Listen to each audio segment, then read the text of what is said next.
भक्तजनों, हर हर महादेव। ओम नमः शिवाय। श्री शिव महापुराण भाषा पंचम उमा संहिता के अंतर्गत 23वां अध्याय में देह की पवित्रादि तथा बाल्यावस्था के विवेचन की कथन सुनेंगे।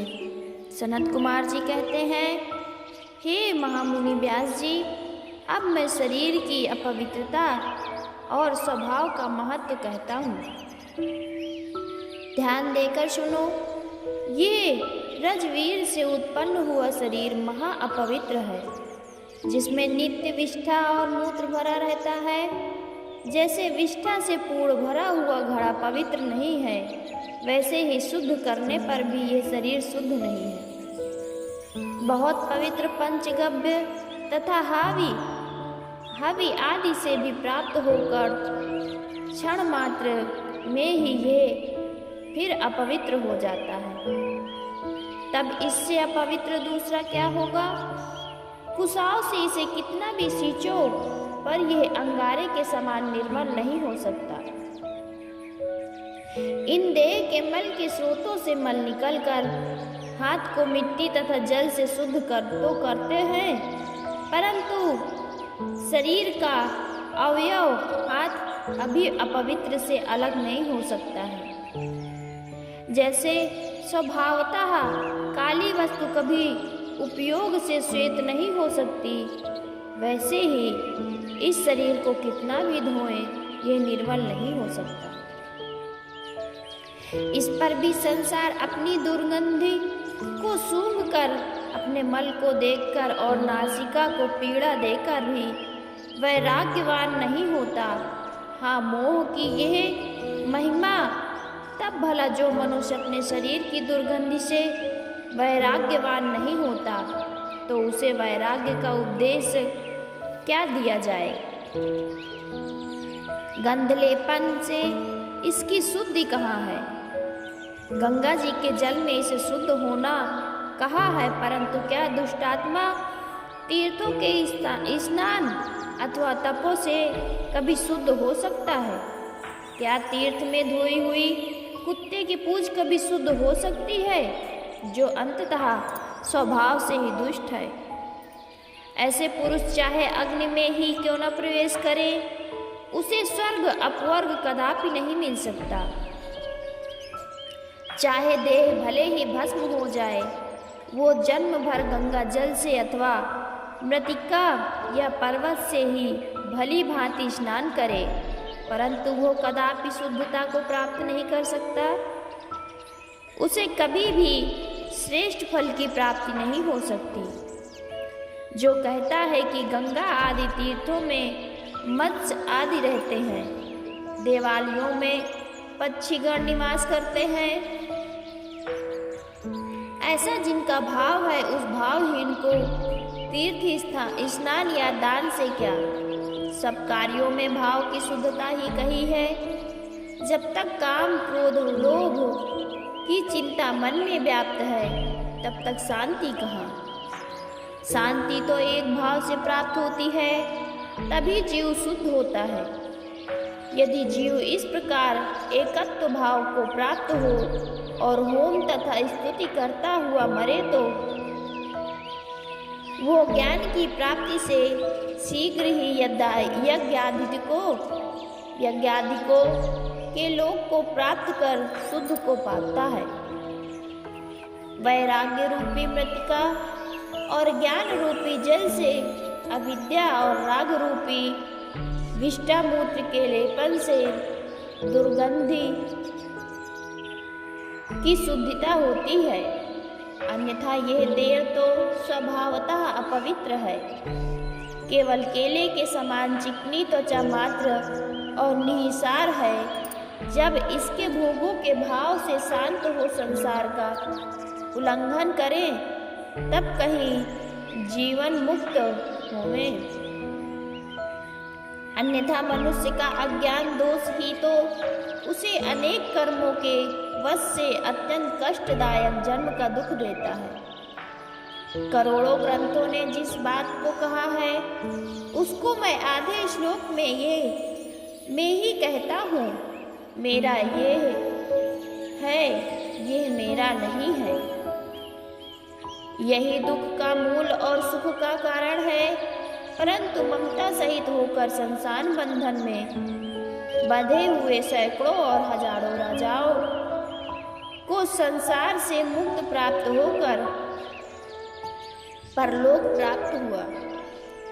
योनि यंत्र की पीड़ा से मूर्छित जीव की स्मृति तो नष्ट हो ही जाती है, फिर मोह युक्त बाह्य संसार की वायु के लगने से घोर ज्वर उत्पन्न होता है, जिससे जीव सम्मोहित हो फिर स्मृति नष्ट कर जाता है, और तब स्मृति के नाश से उसे पूर्व कर्मों की याद नहीं रहती और उसे शीघ्र ही इस जन्म की अनुरक्ति हो जाती है। फिर यह मूढ़ जीव वास्तविक कर्तव्य से विमुख हो जाता है और यहाँ तक कि वो स्वयं भी भूल परम देवता परमेश्वर को भी कुछ नहीं जानता।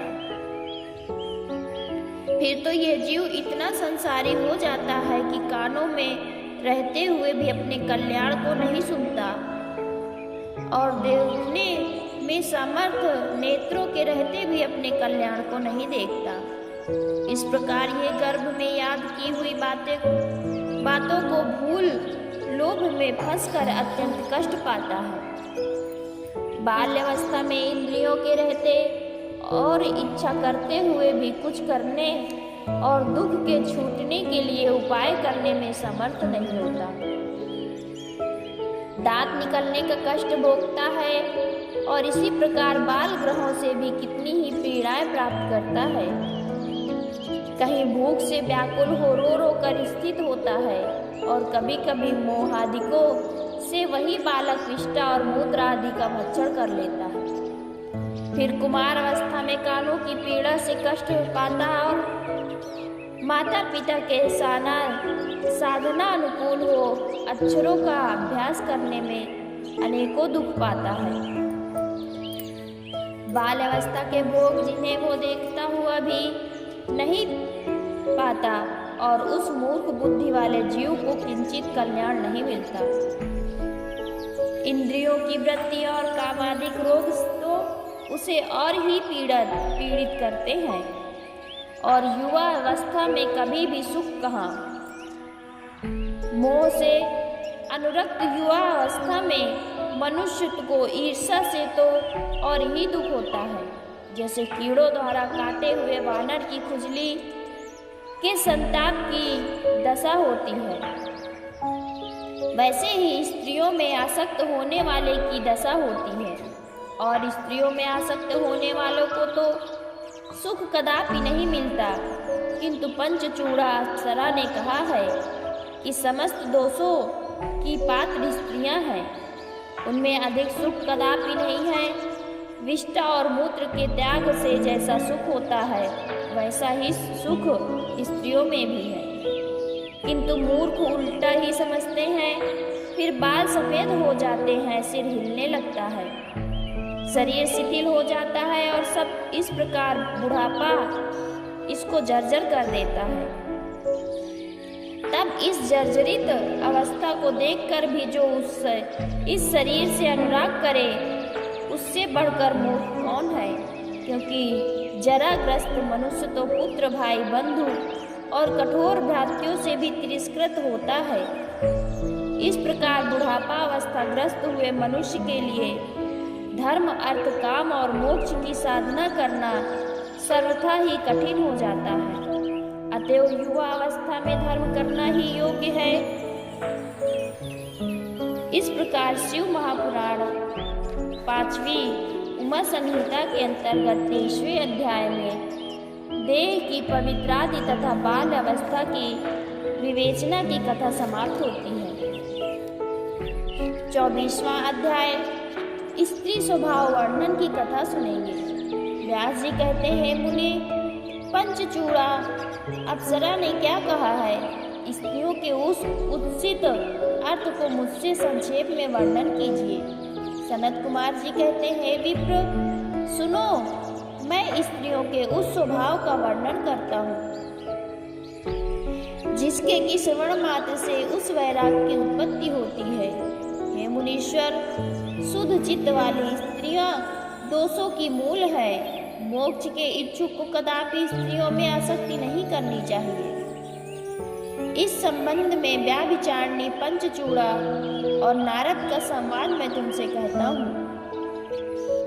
पूर्व समय में जब एक दिन नारद ने इस सुंदर भ्रकटी वाली पंचचूड़ा अप्सरा को देखा तो उससे पूछा कि हे सुमध्य, मैं तुमसे स्त्री के स्वभाव को सुनना चाहता हूँ, क्या तुम मुझसे बतलाओगी? इस पर पंचचूड़ा ने कहा, क्यों नहीं, किंतु कोई भी हो वो स्त्रियों की निंदा करने में समर्थ नहीं है। स्त्रियों का जैसा स्वभाव होता है वो सब प्रकट ही है। हे देवर्षि, आपको मुझसे ऐसा प्रश्न नहीं करना चाहिए था। यह कहकर अप्सराओं में श्रेष्ठ पंचचूड़ा मौन हो गई। तब लोगों की हित कामना से नारद जी ने फिर उससे कहा कि हे सुमध्य, झूठ बोलने से तो दोष होता है किंतु सत्य नहीं। जब जानकर जो सत्य हो वो तुम कहो। तब सुंदर हास्य करने वाली वो अप्सरा शीघ्र ही स्त्री दोषों को सत्य सत्य कहना आरंभ किया। पंचचूड़ा ने कहा, हे नारद जी, स्त्री चाहे जैसी भी नाथ वाली हो, कुलीन और सुंदर क्यों न